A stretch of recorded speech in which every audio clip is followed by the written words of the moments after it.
National awards 2025 পেয়ে ভীষণ ভালো লাগছে। মিরর গ্রুপকে অনেক ধন্যবাদ, আগিজারকে অনেক ধন্যবাদ। আসলে আমরা তো সবাই কিছুটা হলেও উইমেন এম্পাওয়ারমেন্টের জন্য পার্সোনালি অথবা প্রফেশনালি কাজ করি আমরা শিল্পীরা। তো এই অ্যাওয়ার্ডটা পেয়ে অনেক ভালো লাগছে এবং যে কোনো অ্যাওয়ার্ডই আসলে কাজে আরও আশা যোগ করে, আরও উৎসাহ যোগ করে, আরও সাহস যোগ করে। তো এই অ্যাওয়ার্ডটাও অ্যাজ ইউজুয়াল তাই করবে। পরিকল্পনা কি আমার ফ্যামিলির সাথেই, ঈদ তো ফ্যামিলির সাথে করতেই সবচেয়ে বেশি ভালো লাগে। অনেক সময় অবশ্য বাইরে করা হয়েছে আমার ফ্যামিলি ছাড়া ঈদ, তো এবার সবার সাথেই করব, ঢাকায় করব, ভীষণ ভালো লাগছে। আর ঈদ না শুধু ঈদের দিন না, আমার কেন যেন ছোটোবেলা থেকেই মানে রোজা যখন শুরু হয় তখন থেকেই মনে হয় কবে ঈদ আসবে। এখনও মানে সেই ছোটোবেলার আনন্দটা, ছোটোবেলার ফিলিংটা আমার এখনও কাজ করে। আর রোজা যেতে থাকে, আনন্দ বাড়তে থাকে যে ঈদ মানে শিগগিরই আসবে, ঈদের আর বেশি দিন নেই। দেখা যায় যে কিছু যদি নতুন নাও কিনি বা কিছু যদি নতুন নাও করি স্পেশাল ঈদের জন্য, কিন্তু ঈদ ঈদ আমেজ এই ব্যাপারটা ভীষণ আনন্দ দেয়, একদম ছোট মানুষের মতো আনন্দ দেয় সত্যি। না এবার নাই, আমি বললাম তো একটু আগে যে আমি অনেক ঈদ এরকম করেছি আমার জীবনে যেগুলো দেশের বাইরে বা আমার ফ্যামিলি ছাড়া। তো এবার আমি দেশে করছি, ঢাকায় করছি এবং ফ্যামিলিকে সাথে নিয়ে করছি, এই জন্য আমি আলাদাভাবে অনেক বেশি আনন্দিত। না এটা আমি মিস করি না, এই জন্যই বলবো যে আমি কিন্তু আমার, হ্যাঁ শরীরের বয়স আমার আপনারা জানেন সবাই কত, কিন্তু আমার মনের বয়স সবসময় 16 থেকে 18 থাকে, এর বেশি বাড়ে না। সুতরাং আমি কিছু মিস করি না। আসলে আমি এমন একটা মানুষ যেটা আমি ভালোবাসি বা যেটা আমি মন থেকে চাই সেটা আমি করার চেষ্টা করি বা করি, সেই ধারাবাহিকতা আমি বজায় রাখি। বড় হয়েছি, বয়স হয়ে যাচ্ছে, এই কারণে আমি এটা করব না, ওখানে যাওয়া যাবে না, এটা বলা যাবে না, এগুলো আমি ফলো করি না। যেটা আমার মনে হয় আমার বলা উচিত, করা উচিত, আমি করতে পারি, আমি করি।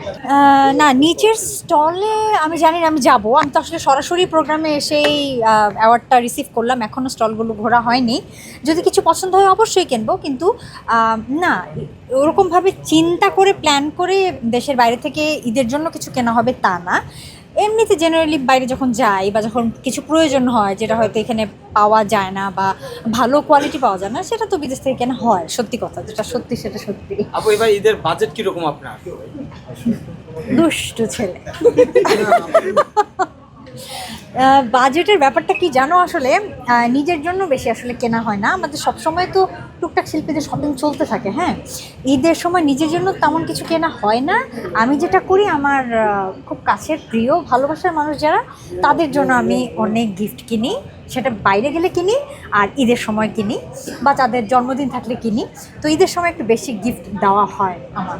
আমি খুব একটা গিফট মানুষের কাছ থেকে চাই না। এই যে আপনাদের ভালোবাসা পাই, এই ধরনের মানে শ্রদ্ধা সম্মান পাই, এর থেকে বড় পাওয়া, এর থেকে বড় গিফট আর কি হতে পারে? মানে আল্লাহ প্রদত্ত এই আপনাদের ভালোবাসা শ্রদ্ধা সম্মান তো আল্লাহ প্রদত্ত গিফট, এর উপরে আর কিছু হতে পারে না। ছোটবেলার কথা যদি বলি তাহলে উপহার কেন্দ্রিক স্মৃতিই হবে আমার।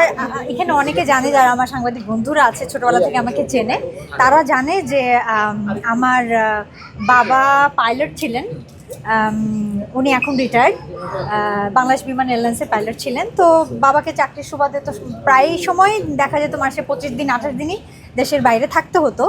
তো এমনিতে বাবা যখন ফ্লাইট থেকে আসতেন বিদেশ থেকে, তখন তো সুটকেসে, ছোটো মানুষ যেহেতু কিছু না কিছু তো আনতেই হতো আমার জন্য, আমি সুটকেস খুলতাম বাবার। কিন্তু ঈদের সময় দেখা যেত বাবার ফ্লাইট থাকে অনেক সময়, ঈদের দিন থাকতে পারছেন না, ঈদের পর দিন আসছেন বা ঈদের 3-4 দিন পর আসছেন।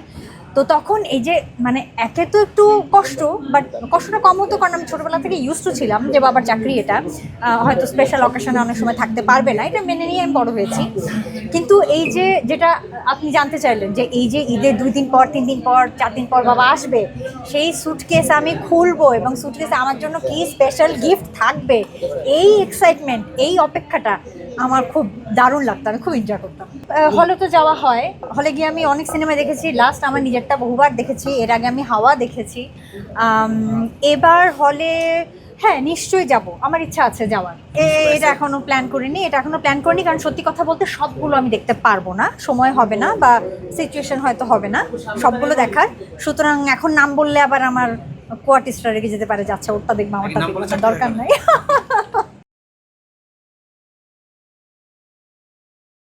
ওয়ালটন আবারও মিলিনিয়ার অফারে ওয়ালটন ফ্রিজ কিনে আপনিও হয়ে যেতে পারেন মিলিয়নিয়ার।